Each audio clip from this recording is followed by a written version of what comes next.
damos boas-vindas aos prezados telespectadores que nos assistem, porque já estamos na lição número 10, estamos na 10ª semana e para hoje temos um tema bastante rico que fala-nos exatamente sobre o Evangelho Eterno de Deus.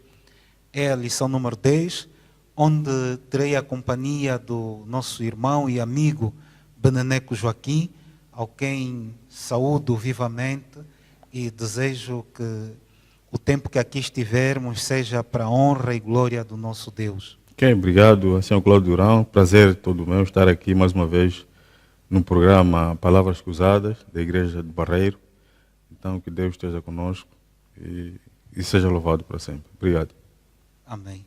Então, na lição número 10, eu gostaria, antes de discorrermos sobre os assuntos que nos traz o autor, que falássemos um pouco sobre o verso áureo. Ou seja, o verso áureo encontramos no livro de Apocalipse, no capítulo 12. Exato. Ou seja, o capítulo 14, o verso 12, onde diz que aqui está a paciência dos santos, aqui estão os que guardam os mandamentos de Deus e a fé de Jesus.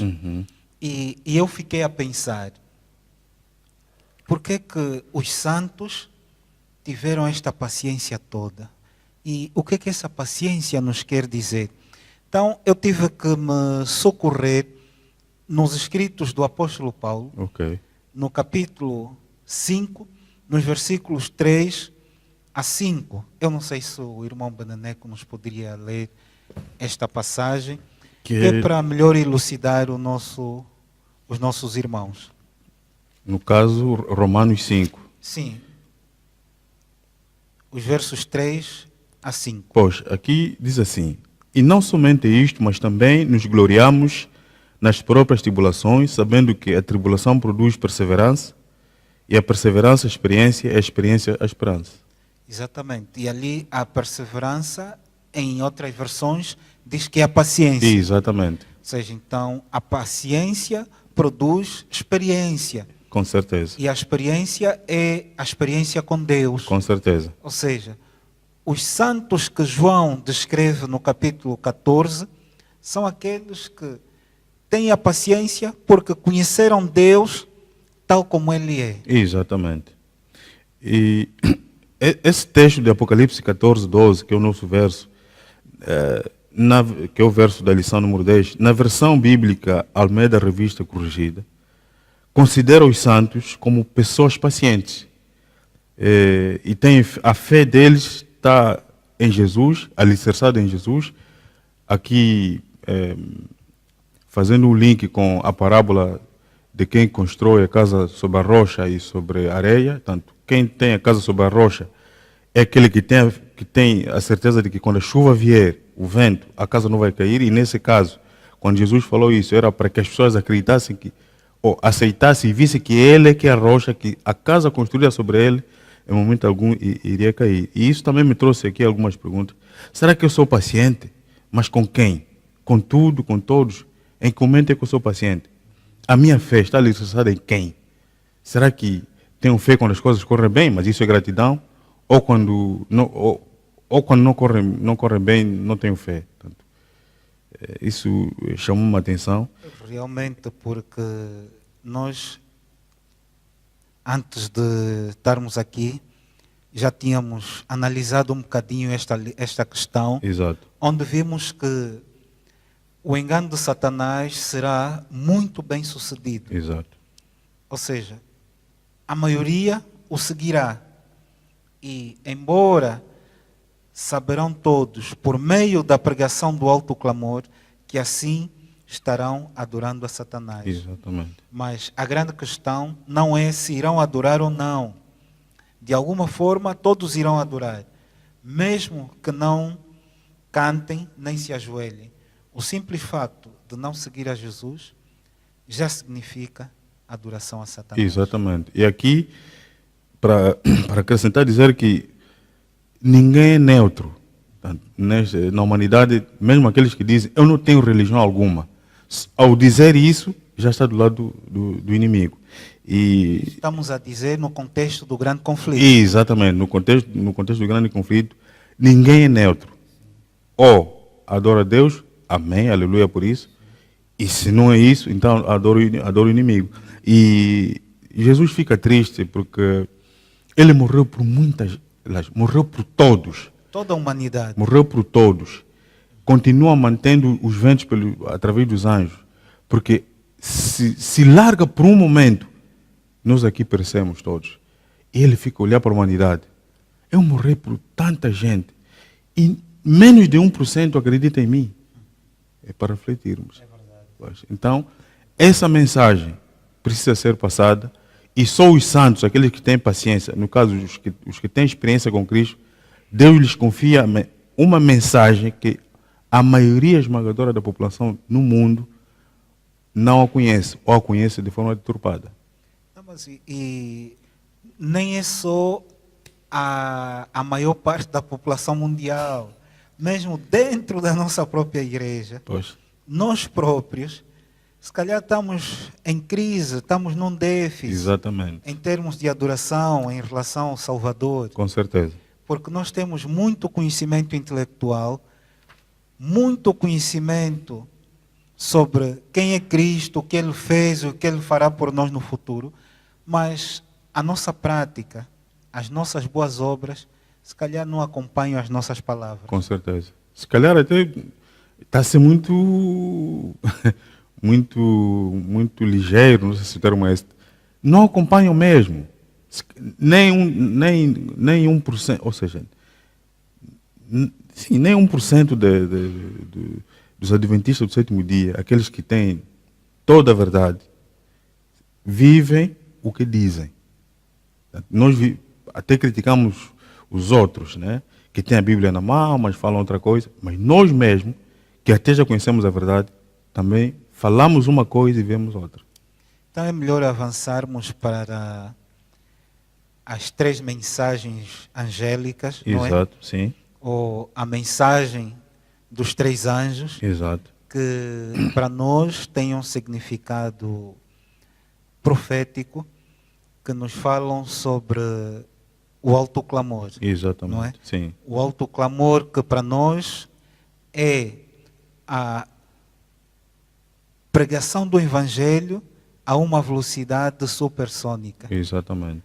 onde o mundo inteiro será iluminado pela presença de Deus por intermédio dos seus mensageiros, falando de uma mensagem única e específica para o fim dos tempos. Exatamente.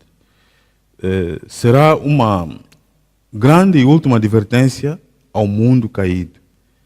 Essas 3 mensagens de salvação distinguirão a verdadeira da falsa adoração. Os anjos aqui tanto são simbólicos, tanto Deus usará mesmo os seres humanos, mas linkando o verso áureo, seres humanos santos, aqueles que têm a paciência, aqueles que são perseverantes, aqueles que guardam os mandamentos de Deus e têm a fé de Jesus. Aqui também, fé de Jesus, também já está, né, o espírito de profecia. Quem tem fé de Jesus vive o espírito de profecia. E o Evangelho de Deus, que é o título da lição número 10, é eterno, porque Deus é eterno. Portanto, é eterno, ele é verdadeiro, e a proclamação do Evangelho, assim, vamos lá ver, com uma certa acutilância, ocorre mais ou menos desde 1844, data histórica do início da nossa igreja, mas ela terá um epílogo, um acento, um tônico tal, nunca houve, muito mais do que no Pentecostes, lá bem na parte final. E nessa altura, com a grande proclamação do Evangelho, ocorrerá também, em simultâneo, grandes sinais e prodígios do inimigo, que enganarão muitos, conforme o Senhor Durão disse, que a separação entre o erro e a verdade será quase que impercebível, se usa esse termo, e a maioria será enganada.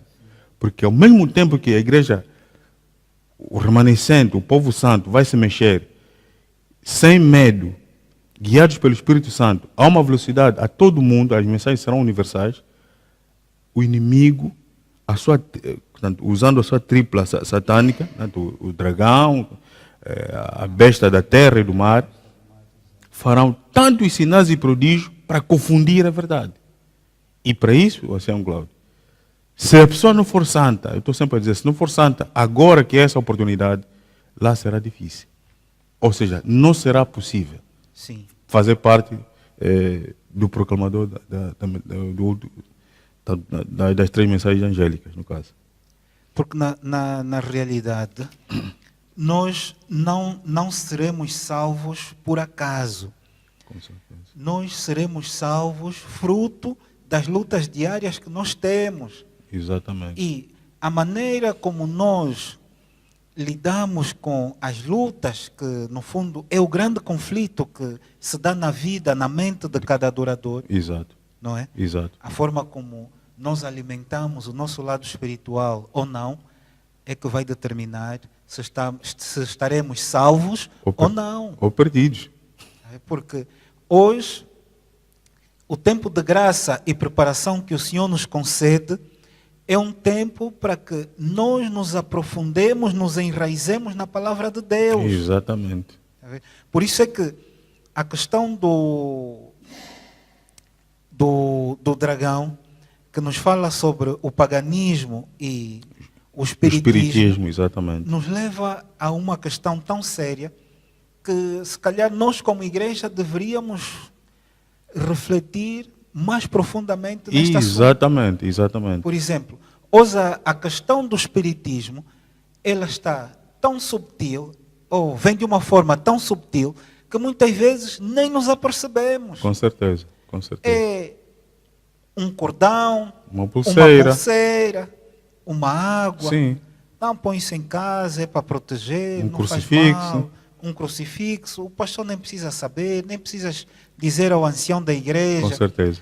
E nós vamos vivendo dessa forma. Exatamente. Porque ao fazermos isso, nós estamos a dizer que a nossa confiança e a nossa dependência em Deus não é total, não é completa. É limitada, então. Limitada. Falamos de Deus, mas reconhecemos o seu poder e a sua grandeza. Não confiamos nele. Mas temos medo. Exatamente. Temos receio. Com certeza. O caminho que leva para o céu é estreito, mas o céu é muito largo para que aqueles que lá forem sentirão e viverão a paz eterna que Deus quer que comece aqui. Então, mas Satanás oferece atrativos, como esse do espiritismo e outros, que parecem doces a começar, mas lá à frente são amargos. Exatamente. Então, vamos avançar para analisarmos a primeira mensagem angélica. Exato. E deixo o ancião Beneneco falar um pouco sobre este tema, que é a parte 1. O que é que nos traz? Ok, a parte 1 da primeira... Portanto, a parte 1 é a lição de segunda-feira. Diz que temer a Deus e dar-lhe glória. Portanto, essa é a primeira mensagem.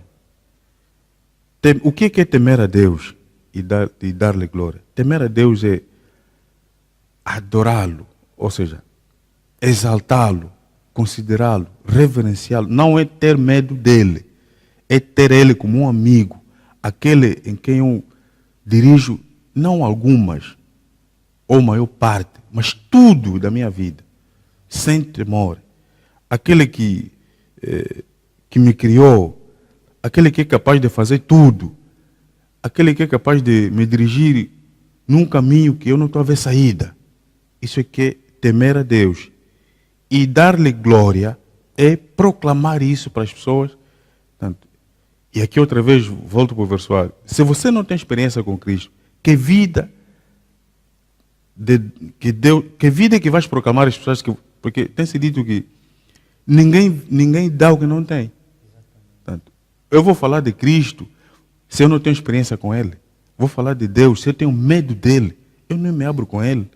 Porque aqui, temer a Deus também pode significar tê-lo como um ser infinito em tudo. Exatamente. Não é? Que é capaz de tudo. Exatamente. E às vezes eu fico assim a pensar como é que é possível nós que dizemos essas palavras tão bonitas, não é? Em momentos de crise, quando perdemos o emprego, quando perdemos um familiar, nos deixamos abater e vamos tão profundo Exato. que muitas vezes já nem queremos ouvir da palavra de Deus. Outras vezes até acabamos por abandonar a A igreja. igreja, Como é que é possível? pois, significa que nós não tememos a Deus e não lhe demos glória. Voltando, né? Não é possível dizer Deus é Criador, Deus é Salvador, Deus é infinito, Deus é aquele que nos quer ver santo, Deus é aquele que quer transformar o planeta Terra para ser a habitação dos santos e com Ele, quando eu agora não vivo com Ele. Portanto, se aquilo que dissemos também no princípio, se quando a vida está, entre aspas, boa, aos nossos olhos, Deus é bom, e quando não está boa, Deus já não é bom, não é possível temer. Quer dizer, quem vive nessas linhas, não teme a Deus e muito menos consegue lhe dar glória. Aqui o autor da lição também nos diz que, longe de significar aquilo que parece, o temor de Deus é um chamado à verdadeira adoração, Exato. à reverência e ao respeito pelo Criador. Exatamente. E nós já vimos na visão que João teve, quando foi levado para o céu, convidado pelo próprio Cristo, Exato. que João contemplou que o ambiente no céu é de constante adoração. Exatamente. É um princípio, é um estilo de vida. Exatamente. É adorar constantemente, sem cessar. Exatamente. E isto muitas vezes faz-me pensar que nós só adoramos quando estamos no templo. Ou outras vezes quando nos reunimos em grupos exatamente, para falarmos da palavra de Deus. Exato. Quando, mesmo no nosso trabalho, na nossa escola, na universidade, onde quer que nós estejamos, nós, como cristãos, deveríamos constantemente adorar ter uma vida de adoração. Exatamente. E acrescentar, dizer que em casa, com a família, com os amigos, há muitas coisas que me chamam a atenção. Não estamos à espera da segunda vinda de Cristo. Estar na presença de um Deus Santo, através de seu Filho, que virá como Rei dos Reis, Senhor dos Senhores, exige uma entrega diária, perfeita, santa, porque Ele é santo. Exato. Mas não estamos presos a muitas coisas que mostram claramente que a gente não teme a Deus. E se não lhe teme é porque a gente não o adora. E o tema da adoração e temer a Deus e dar-lhe glória também está ligado, com o juízo investigativo pré-advento.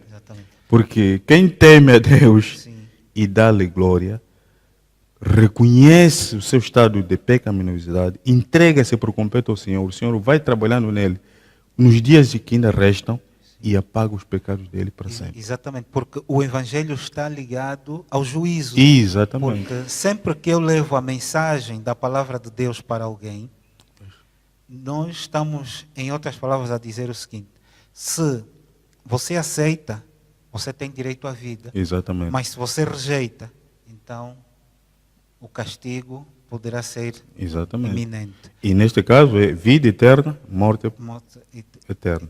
Então vamos fazer uma pausa, porque vamos chamar agora uma música que é uma gentileza do programa Sexta Noite da Igreja de Avintos, e desejamos então que seja do vosso inteiro agrado a música especial que preparamos para todos vocês. Obrigado e boa escuta. Seguras as rédeas do sol e da lua, como os cavalos de um rei. Envolves montanhas e vales profundos com asas que nem imaginei. E toda a ciência e todo o saber escondidos na tua mão. E sem eu esperar e sem explicação, vieste-me procurar.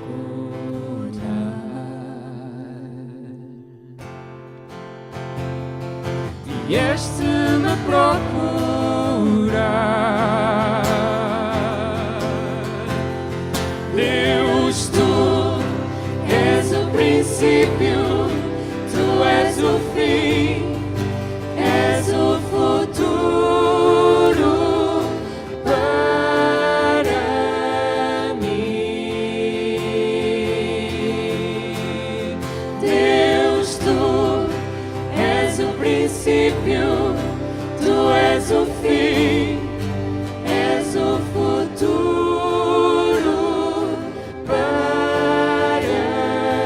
mim.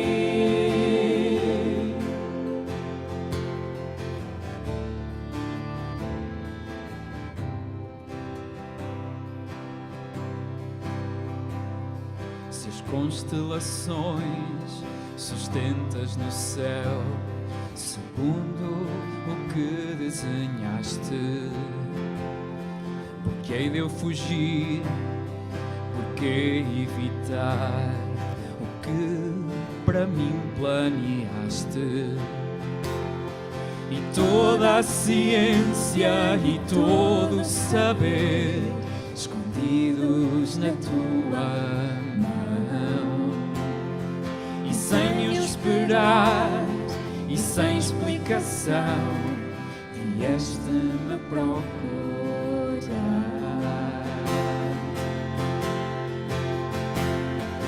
Vieste-me procurar.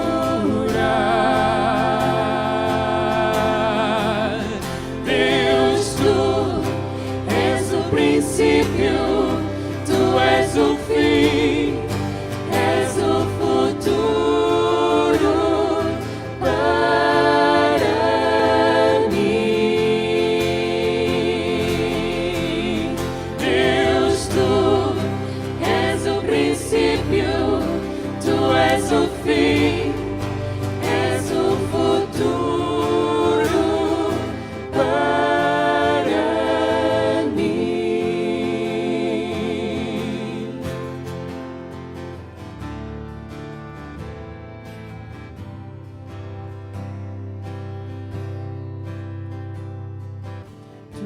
és o princípio e o fim. Tu és o princípio e o fim.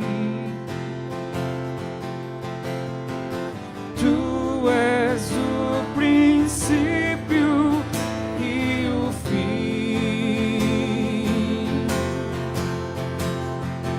Tu és o princípio e o fim.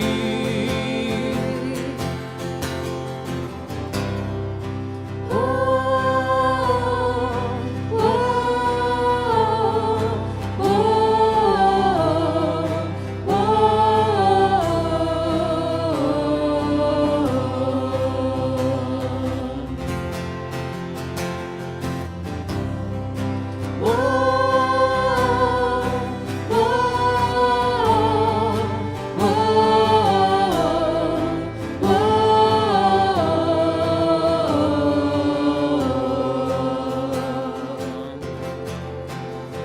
Deus, tu és o princípio, tu és o fim, és o futuro para mim. Deus, tu és o princípio, tu és o fim, és o futuro para mim.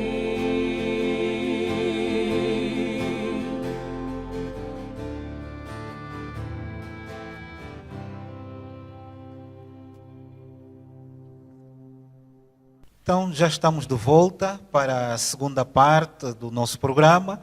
E tivemos aqui uma música muito boa, não é verdade? Com certeza, com certeza. Nosso Deus deve ser adorado na beleza da sua Da sua santidade, santidade, é verdade. com hinos, louvores, tanto que fazem bem o nosso... E os hinos vêm embelezar também a palavra de Deus. não é Exatamente, exatamente. verdade? Ok. Então, o senhor pode Pois, nos introduzir na lição de terça-feira. obrigado. Dando continuação, estamos agora ainda na primeira mensagem angélica, mas agora parte 2. A parte 2 se refere muito mais na adoração e obediência a Deus. Lembrar que a parte 1 fala de temer a Deus e dar-lhe glória, mas na parte 2, ainda na mensagem do primeiro anjo, é adorar e obedecer.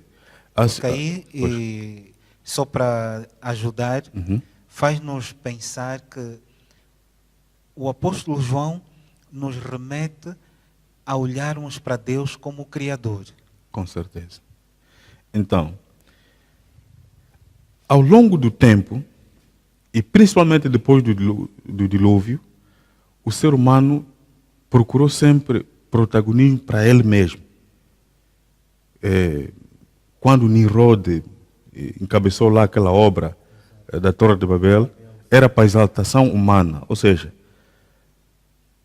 aqui Apocalipse faz o link com Êxodo 20, sobretudo o Êxodo 28, diz que adorai aquele que fez os céus, a terra, o mar e tudo que nele há. Então, chama a atenção para que o mundo saiba que só o Criador, que só Deus deve ser adorado. Mas o inimigo, e muito mais agora no tempo do fim, porque nós estamos no fim do fim, o inimigo vai mostrar muito mais do que já mostrou para tirar a verdadeira adoração ao Deus Criador e passar para Ele. O inimigo quer ser adorado, mesmo sendo criatura. Mas Deus, o Criador, porque o Criador é só um e o poder de Deus não é partilhado, só a Ele deve ser adorado e deve ser obedecido. Porque as três mensagens angélicas são uma bênção quando obedecidas e são uma maldição quando desobedecidas. E aqui, obedecer é adorar a Deus, desobedecer é adorar o inimigo. Sim, mas aqui na primeira... Não, na primeira mensagem angélica, a parte 2, há uma questão que eu também gostava de destacar e concordando com tudo que o ancião Beneco já disse, que é a questão que nos remete a um Criador e, consequentemente, faz-nos pensar na ideia do sábado. Exatamente. E é o sábado que, no fim dos tempos, servirá de sinal entre aqueles que são seguidores fiéis de Deus e aqueles que não são. Exatamente. Porque chegará um tempo onde o inimigo vai instituir o domingo como dia de adoração. De adoração. Exatamente. É verdade. Bem dito. Falando do quarto mandamento, estamos a falar do sábado. Então, lá mais para frente, recapitulando ou acrescentando,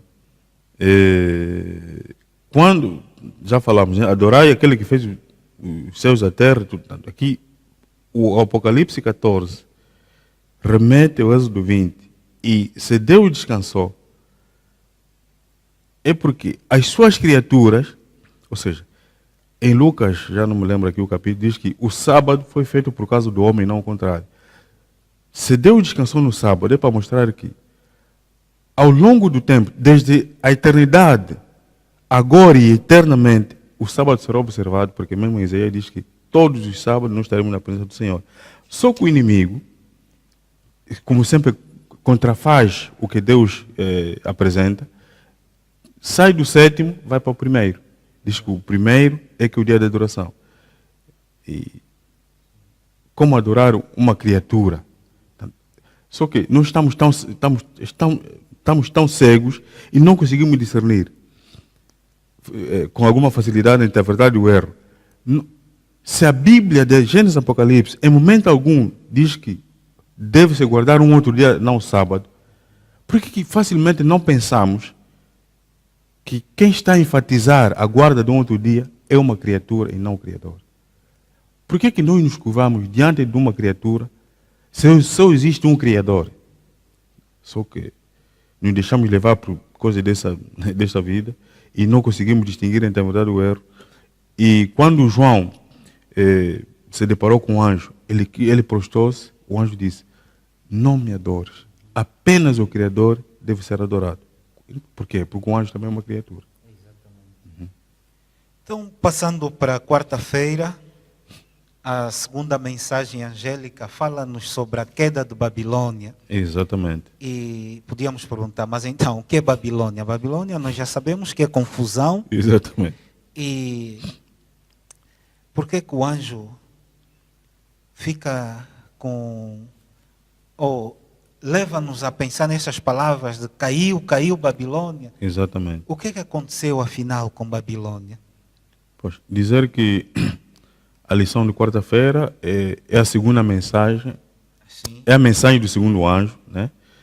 E caiu Babilônia, é a confusão, já falamos um pouco, Babilônia vem lá do tempo, daquela estrutura que os homens estavam a levantar, a Torre de Babel, cabeçada por Nimrod, mas para dizer que aqui nesse contexto é o politeísmo, tanto, em vez, que assim, a verdadeira adoração é monoteísta. Um único Deus. Deus, exatamente. Deus Pai, Deus Filho, Deus Espírito Santo, Deus. Só que o homem criou outros deuses e a religião passou a ser aqui uma extensão de politeísmo, politeísmo, que significa muitos deuses, Sim. ou paganismo, que significa deuses do pago ou da região. Então, ao longo das eras, os reis, inclusive, instituíam ou consagravam sacerdotes para deuses. E as pessoas acreditavam nisso como verdade. Ou até hoje acreditam nisso como verdade. E estamos sempre a voltar, né? Uma pulseira, Sim. uma água ali, espargir aqui, confiar em alguma coisa, uma proteção. Quer dizer, Deus é um. Por isso a adoração deve ser monoteísta, mas o homem... E aqui, desculpa, aqui Pois. está o centro do grande conflito, Exatamente. que é a adoração. Exatamente. Não é?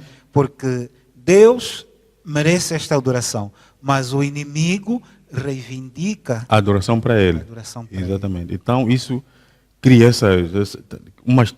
cria aqui uma série de deuses na vida das pessoas. Então o anjo está a dizer, essa adoração, esse tipo de adoração tem dias contados. Ou seja, é parte da mensagem do alto clamor a dizer ao mundo que esse tipo de adoração tem dias contados. Caiu a grande Babilônia, a mãe das meretrizes. E aqui eu também tenho dito que ultimamente nós até temos muita verdade, mas falar a verdade quase que as pessoas se sentem ofendidas, chocadas, porque temos que ser não muito duros. Não. Dizer que a mãe das meretrizes é o catolicismo romano. E as filhas da meretriz são as igrejas evangélicas, o protestantismo e outras, que um pouco aqui, um pouco ali, vão introduzindo esse politeísmo. Mesmo sabendo a verdade que existe só um único Deus, o Criador, que deve ser adorado. Só fazer aqui um parênteses Pois. para dizer que o nosso problema não é atacar as pessoas. Não é? Porque nós amamos os nossos irmãos católicos, os nossos irmãos protestantes, Presbiterianos, espíritas, presbiterianos, exatamente. hindus, todos. Sim, sim. O problema é o sistema. Exatamente. Não é verdade? É verdade. É o sistema. Porque aqui diz que a queda de Babilônia é certa. O versículo repete que Babilônia está a cair. Tá. Isso significa que vem, Babilônia no caso, vem introduzindo falsidades e vem mentindo cada vez mais, o que causa a sua queda. Com certeza. E mais, sempre que algum justo que adora numa das igrejas de Babilônia se juntar ao povo de Deus, também significa A queda de Babilônia. Exatamente.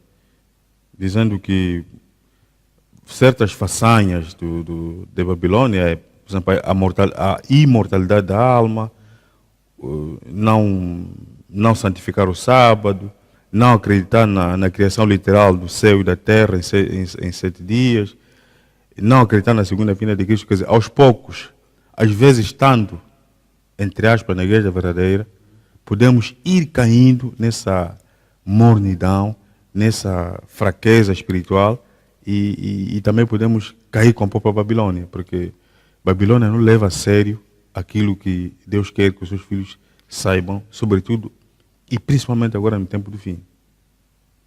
Então, vamos falar agora sobre a lição de quinta-feira, não é? Pois? Que é a mensagem do terceiro anjo. E aqui há um texto da palavra de Deus que nos diz que no Velho Testamento o derramar da ira de Deus é descrito simbolicamente como beber o vinho de uma taça. Exato. E a severidade do juízo sobre os adoradores da besta é expressa como beber o vinho da ira de Deus deitado, não misturado. Exatamente. Ou seja, na taça da sua indignação. Exatamente. E o vinho não misturado, ou seja, não diluído, representa o derramamento da ira de Deus na sua máxima intensidade, sem misericórdia. Exatamente.